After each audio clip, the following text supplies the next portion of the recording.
The National Broadcasting Company presents The Adventures of Sam Spade, Detective.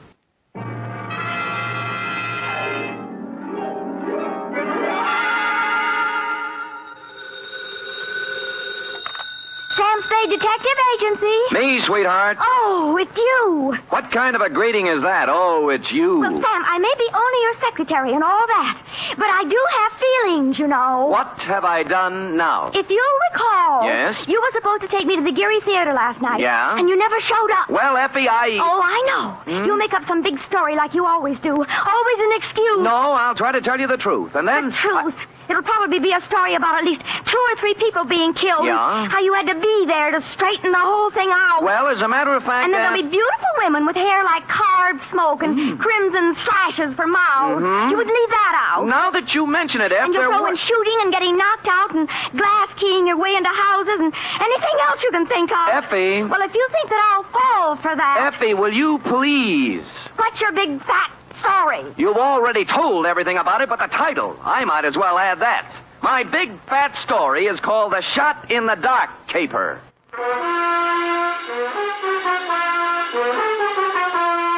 Transcribed for NBC, William Spear, radio's outstanding producer-director of mystery and crime drama, brings you the greatest private detective of them all in The Adventures of Sam Spade. Effie? Yes, Mr. Spade. No, Effie, don't be like this. I promise you tonight, right after this report, we'll go to the theater. And we'll have dinner, too. Any place you want. Sound good? You're the employer. The faster we do the report, the faster we get out. And I won't even take time out for a drink. So come on, let's go, shall we? Oh, Sam. You see? I can't stay mad at you. Date, fill it in. To Managing Editor, San Francisco Evening Gazette. City. From Samuel Spade, license number 137596. Subject, The Shot in the Dark Caper. Or, Stop the Presses. Spade has his pants caught in them. Caught? Dear News Hawk. The next time you have a bright idea about a story, count me out. There's too much work for the money it pays, and the glory just doesn't exist. I don't mind being knocked on the head, shot at, lied to, double-crossed, and otherwise treated cruelly by circumstance, but to do it all in one night just so you can have a scoop and then be referred to in your columns as a Gazette staff member, well, my professional pride was severely injured. I am a detective, sir, and nobody's staff member. Well, now that that's off my chest, here in journalistic prose is what happened starting yesterday afternoon. Sam Spade Detective Agency. Yes, he is. It's for you, Sam. I'll take it in here, Ed. Spade. This is Woodrow Wilson. Really? Well, I'm sorry. I have Teddy Roosevelt on the other phone. It might take some time. You better try me later. Bye. Spade.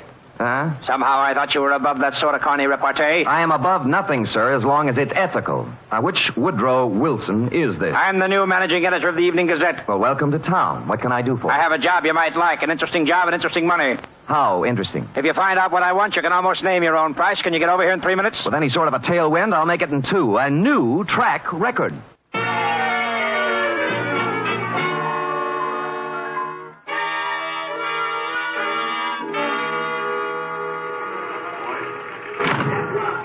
Take a seat, Spade. Now, what is this interesting job? First, let me say I don't know much about you personally, but you come well recommended. I've tried. Second, this is a confidential matter, and I want it to remain that way. Of course. I'm going to trust you as I would one of my own staff members. The police aren't to find out about it until it's all over. And if any other newspaper gets it, you might as well leave town. Woody, old boy, the man doesn't live who can say I ever double-crossed him. For money or love or anything else. I or had love... to say it so we'd understand each other. Now, take a look at this news photo. Yes? One of our boys snapped it. What do you see? A street intersection. O'Farrell, I'd say. 2 automobiles hit head-on. An ambulance, a couple of people injured, a sordid crowd. We took that picture 3 days ago, Tuesday night, routine accident picture. But this morning, when we were filing it, I looked at it again, and I noticed something startling. Look at it. It's a shot in the dark, but I smell a story. Well, maybe I have a cold, but whatever it is escapes me. On the right side of the picture is an apartment house. Now count up 6 floors and look at the 4th window across to the left. Here, use this magnifying glass. Oh, what do you know? Somebody just fired off a gun. That's it. All you can see is a hand and a smoking gun. You can't even tell whether the hand's male or female. But somebody shot at something, probably a person, just a second before that picture was taken. You want me to find out why, huh? This calls for a detective, not a reporter. There hasn't been a single homicide, suicide, or gunshot wound reported in the city since that happened. Now, I want the story. Get it. Okay, Chief. Get ready to rip out page 1.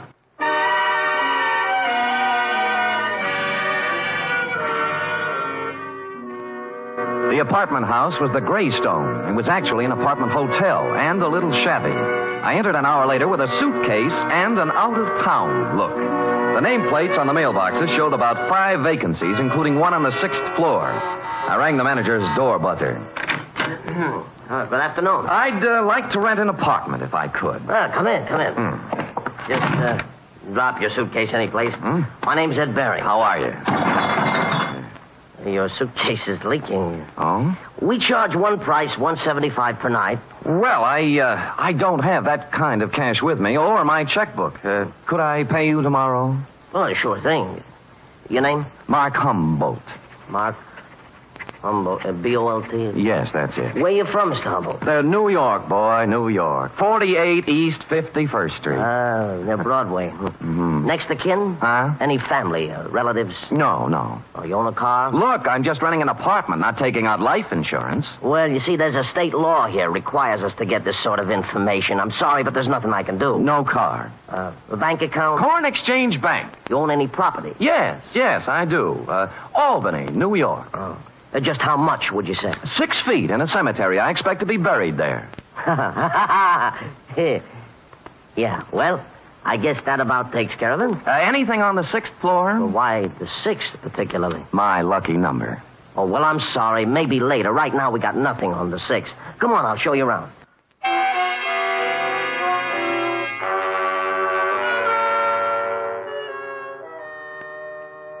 In a few minutes, I was ensconced in room 512. As he stood in the doorway, Ed Baring, the manager, scanned my luggage, my clothes, my ring and wristwatch, as if he were trying to estimate what he could get for me from a fence. After he went back to his apartment, I took a stroll up to the 6th floor. Woody Wilson and I figured the gun incident took place in apartment 608. So I counted back from the end of the corridor and found we were right. 608 was silent. I knocked, but no one answered. So I sprung the lock and went in. The place was absolutely empty. No furniture, no nothing. In fact, it was being completely remodeled. It's gonna look swell when they finish, huh? Huh? I said it's gonna look swell. Well, where did you come from? Oh, gee. I guess maybe I startled you, huh? A little. I was just coming down the hall, taking some of these groceries in, and I saw you standing there. You're new here, huh? Huh? Yeah. Here, let me carry some of those things. Well, say thanks. You're the kind of man a girl should have around. Well, I've tried to convince several of that. Oh, who are you kidding? A big, handsome guy like you wouldn't have any trouble getting a girl? Well... At least not if I was the girl. Well, you know best. My place is down here. Shall we go? No, why not? My name's Honey Kane. What's yours? Mark Humboldt. Gee, what a fascinating name. Oh, not half as fascinating as yours. Really? Say, isn't it wonderful how fate just throws two people together?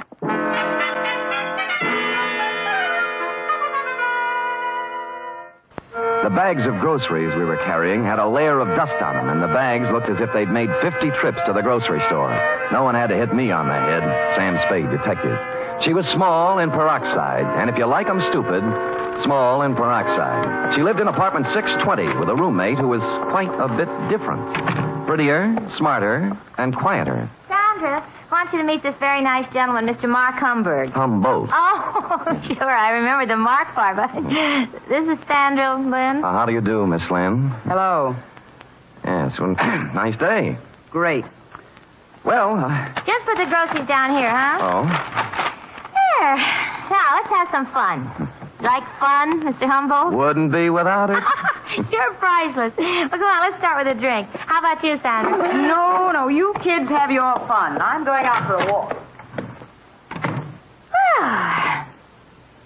Mr. Humboldt, you're supposed to be looking at me.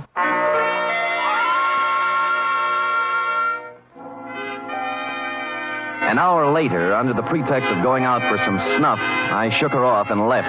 The next half hour went to giving the apartment house a thorough casing. I looked at all the names on the mailboxes, and the only one that rang a bell was one Max Barstow, a former heavyweight who never got past club fighting. I inquired about him of charming Ed Baring. the manager. Max Barstow? Yeah, I tried his apartment. He isn't home. Yeah, well, you see, he won't be home for some time. You see, he took a vacation. Went to visit his family in Portland. Well, when did he leave? Last Tuesday night. I remember him saying, Ed, I won't be back for a while. Look after things, will you? Well, you have a good memory. Yeah. Hey, can you tell me something about those two girls in 620? Why? One of them made a pass at me. Well, mister, I feel this way. I rent apartments to responsible adults. What they do is their business. You won't get any trouble from me. Now, that isn't what I asked. I always like to be sure. Now, are they honest, hard-working girls? I don't know nothing about them, but let me tell you something confidential, mister. Why look a gift horse in the mouth?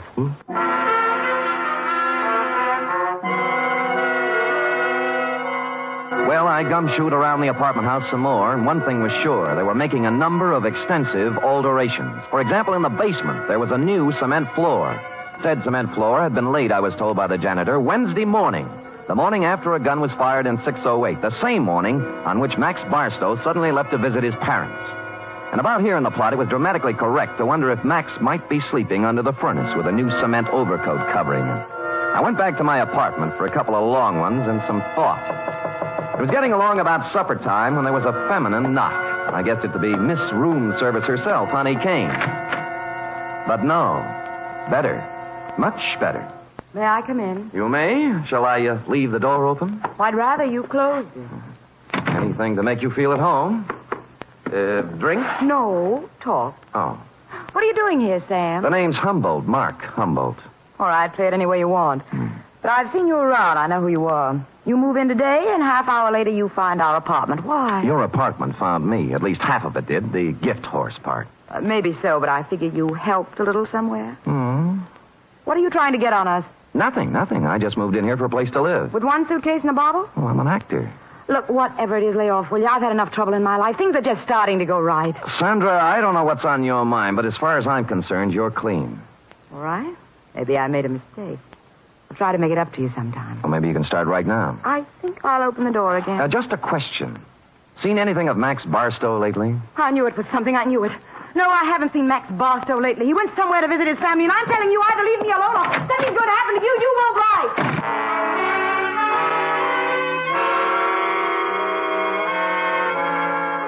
She stormed out looking lovely all the way, and I sat very quietly for a minute. It was the second time somebody said it. Max Barstow was visiting his family. And that was very interesting because, you see, Max Barstow didn't have any family. When he first started fighting, he was under the aegis of the St. John's Orphanage. So, what was all this rehearsed account of his absence? I watched at the window to see if Sandra Lynn went anywhere, and she appeared on the street. I was out of the room and down the stairs, presto. 10 blocks later, she turned in at a brownstone on Polk Street, went in the first apartment on the first floor. 15 minutes later, she hurried out, and I went up to the apartment and knocked. The door opened cautiously. Yes, what is it you want? Is Mr. Fairchild in? Nobody here by that name. You got wrong address. Now, just a minute. He used to live here. No more he does. Well, could you tell me where I could find him, Mr. Sigmund Polkus. I don't know. Try the minute.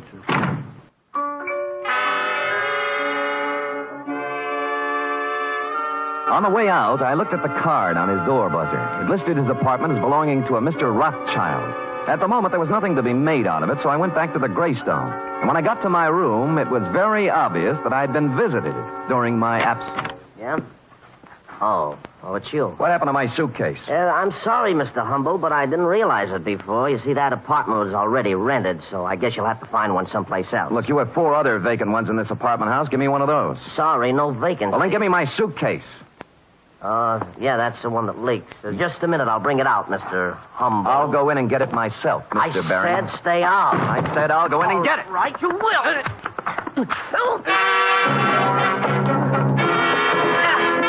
He swung at me, I blocked, and stepped into him. He gave way, and I followed in. And then as I moved into the apartment, someone stepped out from behind the door. I turned, but it was too late. I was sandbagged. The face behind the arm that swung it looked an awful lot like that of Max Barstow. I remember asking myself as I went down, if Max Barstow wasn't shot in room 608, who was?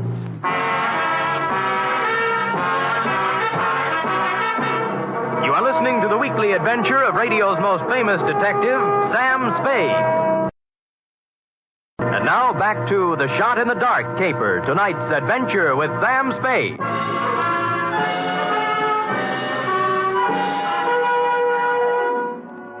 I wasn't out for long, but it was long enough to have been carried out of the apartment manager's place and dumped in an alley. I sat up and rubbed the back of my head and discovered the boys had a sense of humor.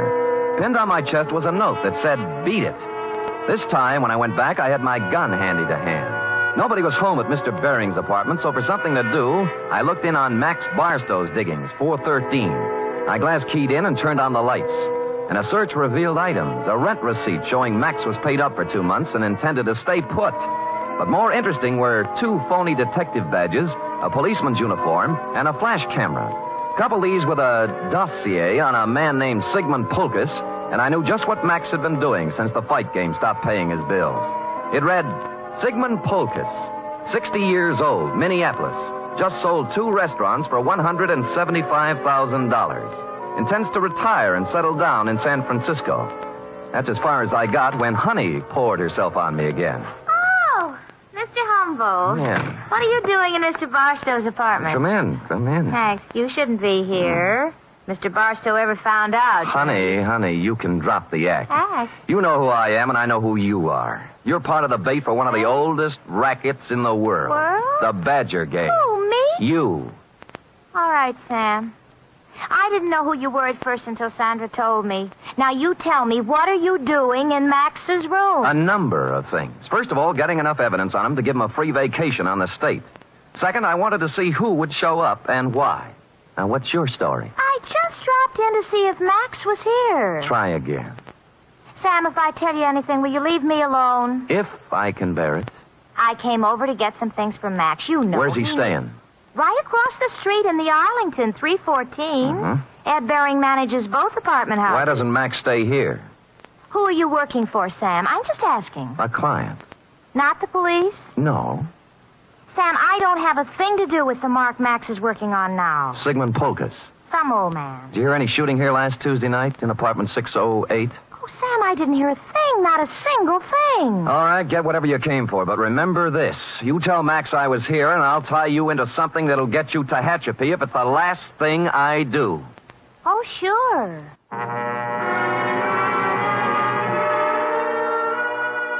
I knew she'd be impressed with that type of threat because her kind of girl lives by playing tag with the law. They want to be it as seldom as possible. I finished the dossier on Polkus and thought a more businesslike visit to the old man was in order. What is it? Oh, you. I want to talk with you, Mr. Polkus. Come in. I want to talk to you. Now. Now, stand right where you are. He was pointing a gun in one shaking hand right at my chest, and as close as I could tell, it looked very much like the gun I'd seen in your picture, Wilson, and the hand that held it was the very same hand. I tried to think of something clever to say. At this stage of my life, it would be very easy to shoot you, mister. Look, I came here maybe to help save you a lot of trouble. Now, if you listen to me, I know why you came here, because I killed Max Barstow. I'll give you a choice. Will you take money, or will I shoot you right here? I'd take the money, but you didn't kill Max Barstow. Don't tell me what I did when I know what I did. Sandra told me one of his gang members was looking for me. But she doesn't understand the power of money. How much will you take to leave us alone to our happiness? What is Max Barstow to you now that he's dead? Look, I don't want any money. I just want it. I felt like a ghost. The gun was pointed directly at me, but nothing hit me. I was surprised, albeit gratified. The little man must have thought I was wearing a bulletproof vest. He didn't look surprised, though. He just folded. I disarmed him and pushed him down into a chair. I had to do it. I had to. I couldn't let you spoil the only bit of happiness I had left in my life. Mr. Polkus, you tried to shoot me, and I'm grateful. It told both of us something. To begin with, you can't kill anybody with blanks in your gun. Blanks? I don't know blanks. Where did you get the gun? I always have guns. Always? And you don't know the difference between real bullets and blanks? You got it from Sandra, and she loaded it, right? Maybe you should know, gangster. Look, I'm a private detective. Name is Sam Spade. Now, if you'll help me, I'll help you. When did Sandra give you this gun? Last Tuesday? Yes. Did you use it to shoot Barstow? Yes. Then he couldn't be dead, could he? This gun wouldn't kill a fly, and besides, I met Max Barstow tonight, alive. I saw him fall to the floor, and blood came out of his coat with my own eyes. Mr. Polkus, you just came from Minneapolis with $175,000. You walked into a shakedown gang. They're after your money. That girl Sandra's just bait. Oh, don't speak about Sandra that way. Sure, she tried to shake me up for money, but only because that meant that Barstow make her. She was a slave. She couldn't get away from him. Why did she stage a phony murder with you killing Barstow? Oh, I don't know. I'm so confused. Tell me how it happened. Oh, Barstow posed as a policeman. He found me in Sandra's apartment.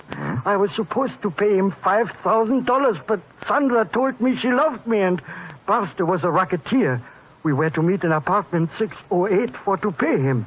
She gave me a gun to frighten him with, but instead I killed. Nuts, 5,000. They knew how much money you had, and they wanted to get all of it away from you on a phony murder scare. Sandra doesn't want my money away from me.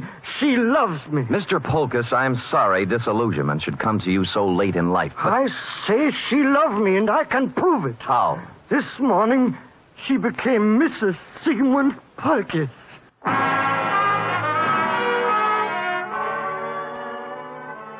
That made me sit down and think things through a little more carefully. She could have gotten his money, or most of it, without marrying him. Maybe she did love him. Or maybe they felt he was too dumb to pay off. Or maybe she married him so she could murder him. And maybe a dozen other things. His suitcases were packed, and he said that he and Sandra planned to leave town tonight.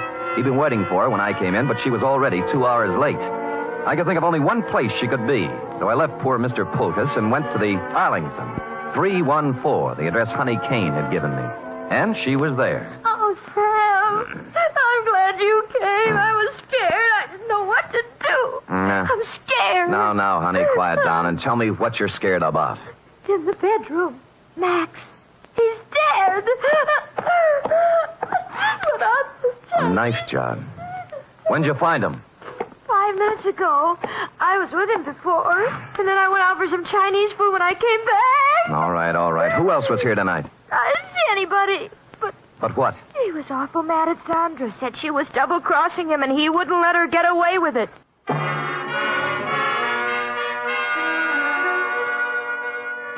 I went back to Polkus's place. He was gone, but his bags were still there, so I figured he'd be back. I put out the lights and sat in a chair. Sigmund? Go ahead. Ask me what I'm doing here. Where's Polkus? Well, if he's smart, he's on a train back to Minneapolis. I'm going to look for him. You're not going anywhere. Sit down. Oh, yes, I am. I said you're not going anywhere unless it's to jail. What are you playing Mr. District Attorney for? Because you killed Max Barstow. Now tell me why. Oh, don't be a joker. Max Barstow's as live as you are. I'm not talking about the phony murder staged for the benefit of Polkus. Barstow was stabbed to death a half hour ago. He wasn't. He was. I saw him. Who? You. Oh, Sam, I didn't. I saw him earlier today, but he was all right. You married Polkus to double-cross him, didn't you? You were going to skip town with the Mark. Well, sure I was, so why would I kill Max? Because he knew what you were going to do, that's why. I tell you, I didn't. I couldn't kill anybody. What did you have planned for Polkus? A shove over to the Grand Canyon? No, I love the old guy. Come on, we'll drop in at police headquarters. No, Sam. No. Sam. Nothing. I wouldn't take you with a U.S. Mint thrown in. Will you let me go if I tell you what happened? If I tell you who killed Barstow? Well, if you didn't do it, nobody could hold you for murder anyway. Bering.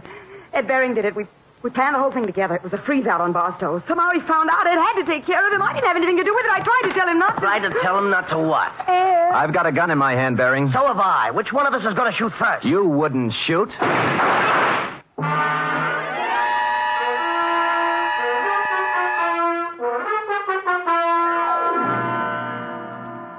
But he did. Period. End of report. Sam! Is that all? Well, what do you want? An echo? No.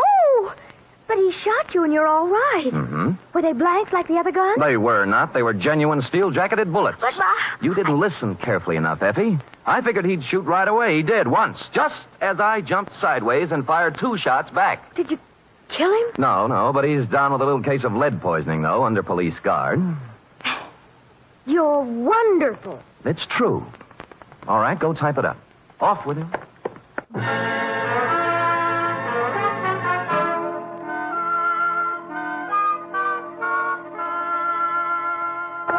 Here it is, Sam, but there's something I don't understand. To wit. Well, what happened to nice old Mr. Polkus? Why wasn't he in his apartment waiting for Sandra? Well, he did just what I thought he should have done. He walked down to the railroad depot and got on the first train for Minneapolis. Who knows? Maybe he's opened a new restaurant. Yes. And, what happened to Sandra? Well, she's being held as an accessory to murder, among other things. Well, if they were married... That's enough, Effie. That's enough. Do you want me to make everything so simple that everybody will be able to figure it out? No, but But you what? I get so confused sometimes. That's most of your charm, Effie. You know, if you were brisk and efficient and cold, we'd never have any fun, would we? I guess not, Sam. We do have a good time at times, don't we? Yes, we do indeed. Like right now. Come here. Oh, Sam. Fire in a man's veins. Maddening, that's what. Don't say any more, Sam. I don't know what I might do. I'd love it, whatever it was. I better say good night, Sam. Good night, Sam. Good night, sweetheart.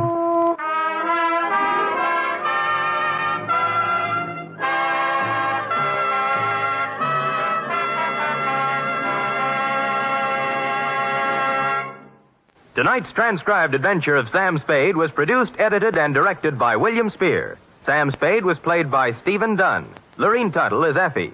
Script for tonight's adventure by John Michael Hayes.